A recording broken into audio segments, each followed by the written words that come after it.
Didn't you guys hear?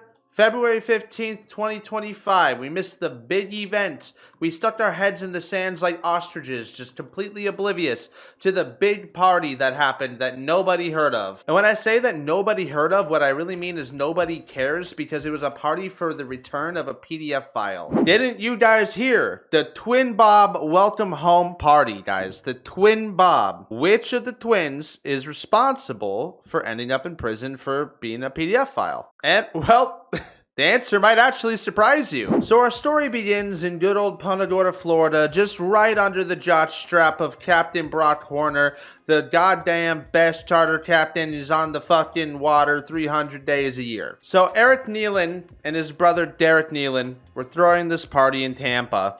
Is a welcome home party for Eric coming back from prison. And, well, I mean, the charges are as follows. He was arrested in 2018, unlawful sexual activity with certain minors. Now, it actually says that he was released in 2019, but I think what it was released from jail to prison. I would just also like to make it notable that 2 years prior to this, he was arrested for insurance fraud for less than $20,000. Right here, date out of custody. It says January 30th, 2025, which that lines up. That's just pretty much, 16 days prior to the welcome home party. He was in there for quite a while. He had 5 years, 8 years.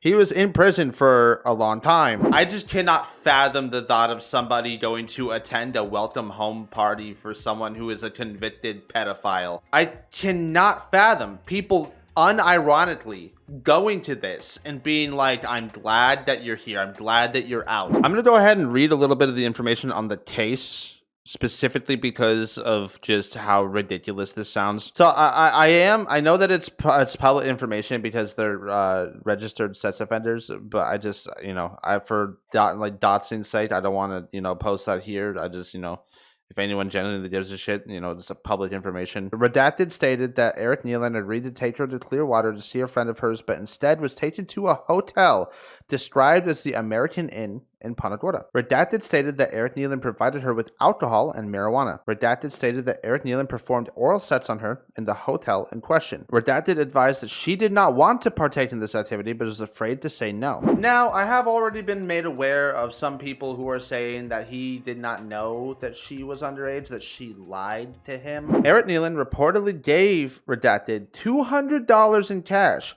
which was described as money to keep Redacted quiet and not say anything to the police. Redacted stated that Eric Nealon told her that he was sorry for pushing himself on her and he wanted her to have the money. So in the report, it says he gave her $200 for her to keep quiet and not talk to the police about that, which I believe heavily indicates that he knew prior that she was underage. This had to have been proven. The money had to have been found on her, right? Like, she had to have had the $200 that was given to her by him, right?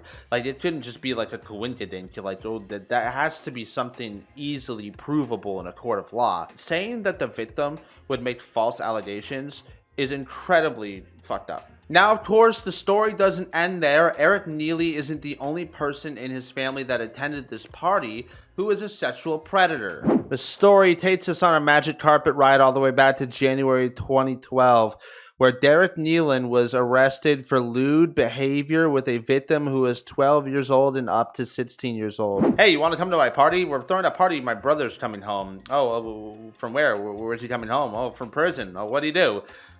Don't ask. What are you supposed to do with that? Like, that's so wild. Now, see, because the problem is it wasn't exactly family members. Like, this wasn't a family thing that they were celebrating the release. The dude, like Eric Nealon and Derek Nealon, they do like club promotions, okay? They do like big club promotions, and that's their thing. They try to do like events. Like, that's been their thing for like a while, actually. Trying to implement what they do for like trying to get income or trying to do fun, their club stuff, they're trying to apply that to the criminal release of a literal pedophile. And it blows my mind, because if this was genuinely about being happy that your family member was released, you should have kept it family and friends. Like you should have kept it small. Why would you make it a big public event and make a big poster, flyer, brochure, goddamn thing? And why would you do that? Why? That's so ridiculous. So yeah, literally, like right here it says date out of custody was January 30th, 2025, and then right here Saturday, February 15th. That was like 15 or 16 days, like just right after his release. Like, am I an asshole for thinking that this is ridiculous? Am I like an asshole for thinking that this is not something that you should be publicly proud of? Like, you should absolutely not be publicly proud of throwing a welcome home party for him. Like, I'm sorry. Maybe they just wanted to do a go big, go home thing, you know? I don't know. Maybe it was a go big, go home thing. They're like, we gotta have a big party, bro. Welcome back. It's been like over 8 years. I'm so glad that you're back and what the fuck ever. But the problem is you could have easily done something more humble if it was a family member thing. Like, if you genuinely cared about your family, it could have been a more humble thing.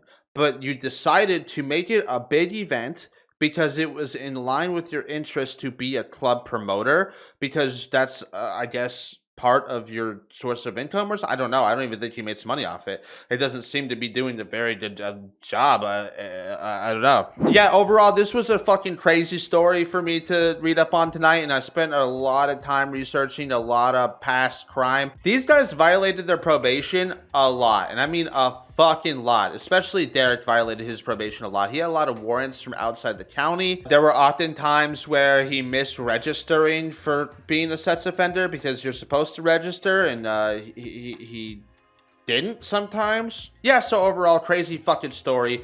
I can't believe that this was a real thing, honestly. Like, what a stupid thing to be proud of or trying to celebrate. Thanks for watching. Guys, every time you subscribe to the YouTube channel, it helps me out a ton, and I do appreciate it, and it does help me make more content because it gives me more motivation to make content. Yay! Happy things, maybe, someday. Oblivion Remake is coming soon. I'm going to be playing that on stream, I think Friday night. I know, I'm taking forever. Everybody else is pumping and dumping content, and I'm going to wait a whole week to play Oblivion. See you in my next one. I see some dreams, we'll never look back. We'll treasure the tales, we'll follow the track. A fierce crew united, we rise,